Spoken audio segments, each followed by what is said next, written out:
Retired అయినటువంటి ఎంప్లాయీస్కు వాళ్ళకు కావాల్సినటువంటి రిటైర్మెంట్ బెనిఫిట్స్ ఏదైతే ఉంటుందో గ్రాటిట్యూడ్ అంటే ఇన్ని సంవత్సరాలు మాకు పని చేసినావు కాబట్టి నీకు కృతజ్ఞతతో ఇస్తాను, ఈ డబ్బులతోటి మంచిగా ఆరోగ్యంగా ఉండేటట్టు హాస్పిటల్లో చూయించుకుంటూ గౌరవప్రదంగా బతకమని ఇచ్చేటటువంటిది.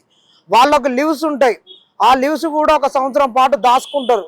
వాటిని లీవ్స్ను ఒక నెల జీతంగా కన్వర్ట్ చేసుకుంటారు, రియల్ ఎన్కాష్మెంట్ ఆ డబ్బులు. తర్వాత ఈరోజు పిఎఫ్ డబ్బులు, దాదాపు పిఎఫ్ డబ్బులు వాళ్ళ డబ్బులు వాళ్ళకి రావాలి.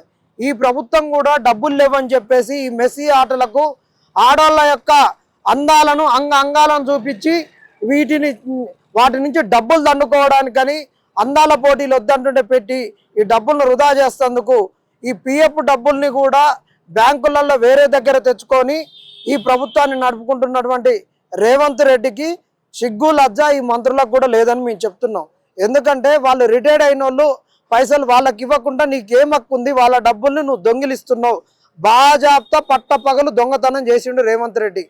వారి డబ్బుల గురించి వాళ్ళు ఏదైతే ఈ జనవరి 5వ తారీఖున అసెంబ్లీ ముట్టడి తలపెట్టిరో దానికి నిరుద్యోగుల మద్దతు సంపూర్ణంగా ఉంటుంది. ఈరోజు మేము ఎందుకు వాళ్ళకు మద్దతు ప్రకటిస్తున్నామంటే ఈరోజు 14,000 మంది రిటైర్డ్ అయినటువంటి వాళ్ళు ఉన్నారు. ఈరోజు 14,000 ఉద్యోగాలు కొత్తగా నోటిఫై కావాలి. ఈ నోటిఫై అయ్యి కొత్తగా ఉద్యోగాలు ఇవ్వాలి. ఇప్పటి వరకు 2 లక్షల ఉద్యోగాలు ఉన్నాయని చెప్పి 2 లక్షలలో కనీసం 12,000 ఉద్యోగాలు ఇవ్వలేదు. సరే 20,000 ఇచ్చినాం అనుకుందాం, 1,80,000 ఉద్యోగాలు ఎక్కడ పోయినాయి, ఈ 14,000 ఉద్యోగాలు ఎక్కడ పోయినాయి? ఇంకొకటి ఏంటంటే ఈ రేవంత్ రెడ్డి దగ్గర దుబారా ఖర్చులు చేయడానికి, తర్వాత ఈ కాంగ్రెస్ వాళ్ళు దోసుకోవడానికి వీళ్ళు బరితెగించి వీళ్ళు డబ్బుల సంపాదన మీద పడ్డారు తప్పితే ఉద్యోగ కల్పనలో వీళ్లకు అవగాహన లేదు, ఇద్దామనే ఒక కృత నిశ్చయం లేదు. అది ఎందుకు చెప్తున్నామంటే గత 4 రోజుల కిందటే జనరల్ అడ్మినిస్ట్రేషన్లో ఒక జీవో పాస్ కావడానికి సీఎం దగ్గరికి ఒక ఫైల్ మూవ్ అయింది. ఏంటో తెలుసా? మీరందరూ కూడా ఫిబ్రవరి నెలలో దాని వాస్తవ రూపంగా మీరందరూ చూడబోతున్నారు.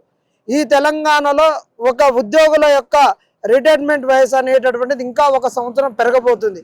ఎందుకు పెరగబోతుందంటే ఈ రిటైర్డ్ అయినటువంటి వాళ్లకు వాళ్ళ హోదాను బట్టి ఒక జూనియర్ అసిస్టెంట్ రిటైర్డ్ అయినా కానీ వాళ్లకు ఖచ్చితంగా 30 నుంచి 40 లక్షల వరకు ఈ ప్రభుత్వం ఇవ్వాలి. ఈరోజు వీళ్ళకి ఇవ్వాల్సిన డబ్బులు కావాలని చెప్పేసి కోర్టులో కేసు వేస్తే ఆ కోర్టులో కేసులో కూడా ఆర్డర్ కాపీ తీసుకొని రావడం జరిగింది. ఆర్డర్ కాపీని కూడా వీళ్ళు అసలు ఏమాత్రం ఇంప్లిమెంట్ చేయనటువంటి దౌర్భాగ్యులు వీళ్ళు. ఎందుకు ఇంకా నేను ఎవిడెన్స్లు ప్రొడ్యూస్ చేస్తున్నా.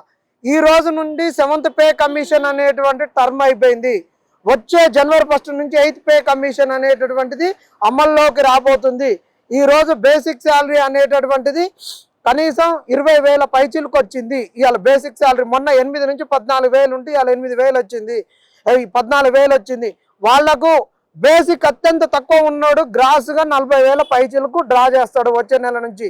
ఈ రిటైర్డ్ అయినటువంటి వాళ్ళకు కూడా పే కమిషన్ ఏదైతే చెప్తుందో ఇవన్నీ కూడా వాళ్ళకు పెన్షన్లో యాడ్ అవుతాయి.